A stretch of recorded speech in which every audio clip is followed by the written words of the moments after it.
Spain کی فتح کا واقعہ کچھ اس طرح ہے کہ ولید بن عبد الملک کے دور خلافت میں موسیٰ بن نصیر کو نارتھ افریقہ کی گورنری ملی۔ اس دور میں اسپین کی پولیٹیکل اور اکنامیکل سچویشن بہت خراب تھی۔ عیاش حکمرانوں نے غریب لوگوں کا جینا مشکل کر دیا تھا۔ ظلم و بربریت کے اس نظام سے تنگ آ کر بڑی تعداد میں لوگوں نے ہجرت یعنی مائیگریشن شروع کر دی اور وہاں سے فرار ہو کر موسیٰ بن نصیر کے جو انڈر میں نارتھ افریقہ تھا وہاں پناہ لینا شروع کر دی، جہاں اسلامی نظام حکومت کے باعث لوگ پرامن زندگی بسر کر رہے تھے۔ جب معاملہ حد سے بڑا اور مہاجرین بڑی تعداد میں سمندر پار کر کر افریقہ آنے لگے تو موسیٰ بن نصیر نے اسپین کے مظلوم رعایا کو بدمست حکمرانوں سے آزاد کروانے کا پلان بنایا اور 92 ہجری میں معروف جنرل طارق بن زیاد کو 7000 فوج کے ساتھ اسپین روانہ کیا۔ افریقہ اور یورپ کے درمیان واقع 13 کلومیٹرز کا راستہ عبور کر کر اسلامی لشکر اسپین ساحل پر جبل طارق کے مقام پر پڑاؤ کیا۔ طارق کی فوج کو وہاں 1 لاکھ سے زیادہ فوج کا سامنا ہوا۔ 3 روز تک گھمسان کی لڑائی جاری رہی مگر فتح کے آثار نہ دکھائی دیے۔ چوتھے دن طارق بن زیاد نے فوج کے ساتھ اپنا تاریخی خطاب کیا جس کے ابتدائی الفاظ کچھ یوں تھے کہ اے لوگو، جائے فرار کہاں ہے، یعنی بھاگنے کی جگہ کہاں ہے؟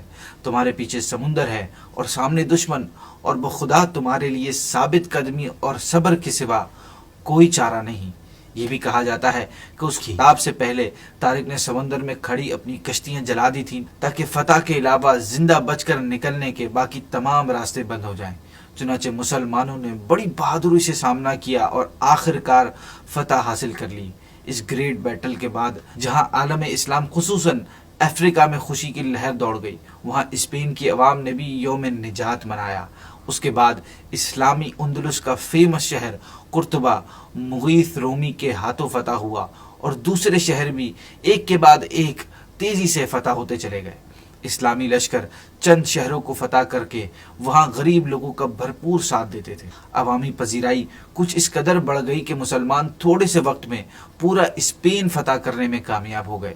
طارق بن زیاد کی فتوحات میں سے آخری فتح شہر ہیہون کی تھی، جس کے بعد فتوحات کا سلسلہ رک کر کنٹری کی ایڈمنسٹریشن اور گورننس کی طرف توجہ دی گئی۔ قرطبہ کو اندلس کا کیپٹل قرار دیا گیا۔ آج سے 12 صدیوں پہلے قرطبہ کے بارے میں کہا جاتا تھا کہ اگر دنیا کو ایک انگوٹھی فرض کر لیا جائے تو قرطبہ اس کا نگینہ ہے۔ اسلامی اسپین کا دارالحکومت قرطبہ خلافت عباسیہ کے دارالخلافہ بغداد سے کسی طور پر بھی کم نہ تھا، بلکہ بعض وجوہات کی بنا پر اسے بغداد پر سپیریورٹی حاصل تھی۔ شہر کی آبادی 10 لاکھ سے زیادہ تھی، جس میں 20 لاکھ سے زیادہ رہائشی مکانات موجود تھے۔ اتنے ہیوج شہر کو پینے کا تازہ پانی کی فراہمی اس دور کا سب سے عظیم کارنامہ تھا۔ قرطبہ میں کل 80,400 شاپس تھیں، جن میں سے تقریباً 20,000 صرف بکس اور اس سے متعلقہ کاروبار کے لیے تھیں۔ قرطبہ یورپ کے دور جاہلیت یعنی ڈاک کی جس کے دوران ایک عظیم الشان علمی مرکز کے طور پر پہچانا جاتا تھا۔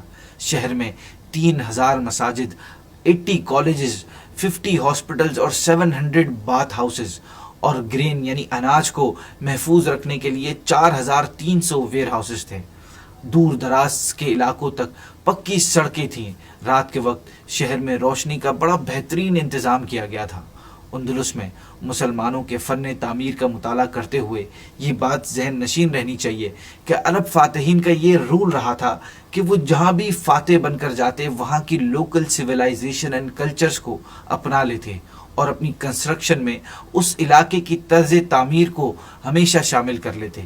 اس طرز تعمیر کی ایک جھلک اسی شہر کی ایک جامع مسجد میں نظر آتی ہے، جو جامع مسجد قرطبہ کے نام سے پہچانی جاتی ہے۔ قرطبہ کی جامع مسجد کی تعمیر کا خیال امیر عبد الرحمن کو سب سے پہلے اس وقت آیا جب اس نے اندرون اور بیرون سازشوں پر قابو پا لیا، یعنی شہر کے باہر کے معاملات ہوتے ہیں، جو آس پاس کے علاقوں کے معاملات ہوتے ہیں، ان سے ڈیل کر لیا، اور پھر جو اپنے شہر کے اندر کے معاملات ہوتے ہیں، جو گورننس ایشو ہوتے ہیں، لوگوں کے معاملات ہوتے ہیں، ان پر بھی بڑی اچھی کمانڈ حاصل کر لی۔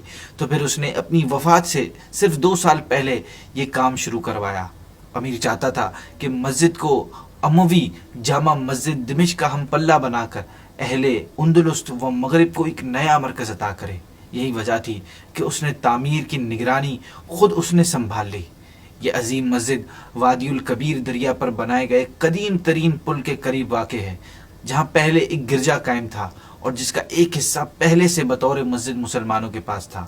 بعد میں مسجد کو ایکسپینڈ کرنے کے لیے مسیحیوں سے باقی حصہ خریدنے کی خواہش ظاہر کی، مگر وہ مسلمانوں کے ایکسٹریم ٹالرنس کے باوجود اسے سیل کرنے پر راضی نہ ہوئے۔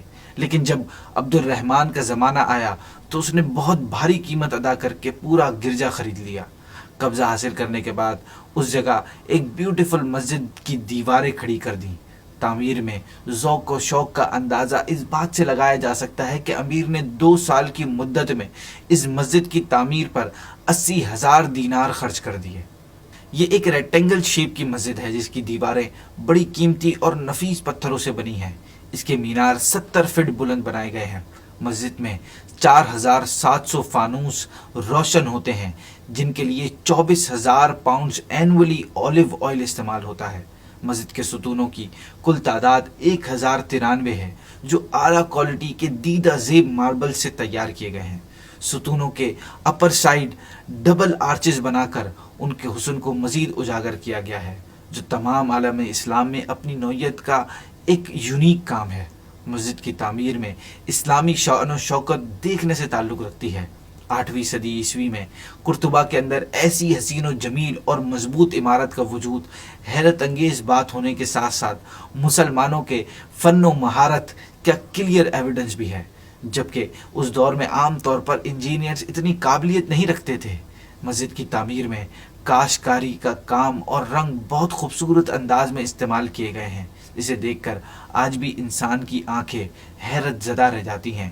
ایک غیر مسلم مورخ نے یعنی ہسٹورین نے اس مسجد کے بارے میں یہاں تک لکھا ہے کہ whatever the human eye has witnessed, this is the most charming of them all, and its craftsmanship and splendor are not to be found in any of the ancient or modern monuments. یعنی یہ انسانی آنکھ کے سامنے سے گزرنے والے تمام مناظر میں سب سے زیادہ دلکش منظر ہے، اور اس کی مہارت اور عظمت قدیم یا جدید عمارات میں کہیں نہیں ملتی۔ شاعر مشرق ڈاکٹر محمد اقبال نے مسجد قرطبہ پر ایک طویل نظم لکھی جو اندلس میں مسلمانوں کے عروج و زوال میں چھپے ہوئے رازوں سے پردہ اٹھاتی نظر آتی ہے اور دور حاضر کے مسلمانوں کو ایکسیلنٹ لیسن دیتی ہے۔ اقبال لکھتے ہیں اس نظم میں، اے حرم قرطبہ عشق سے تیرا وجود، عشق سراپا دوام جس میں نہیں رفت و بود۔ بعد کے آنے والے مسلمان حکمرانوں نے جامع مسجد قرطبہ کو مزید وسعت دی اور وہ تاریخ اسلام کی عظیم الشان مساجد میں سے ایک ٹھہری۔ عبد الرحمن کے بعد امیر حشام اول حکمران بنے تو اس نے بھی اس مسجد کی تعمیر و توسیع کا کام جاری رکھا۔ اس نے تو اپنے دور حکومت کے 7 سالوں میں تمام مال غنیمت کا 5واں حصہ مسجد کی تعمیر پر خرچ کیا۔ اس مسجد کا عظیم الشان مینار جو 4 ڈائمینشنل تھا اسی کے زمانے میں تعمیر ہوا۔ اس مینار کا شمار ونڈرز آف دا ورلڈ میں ہوتا ہے۔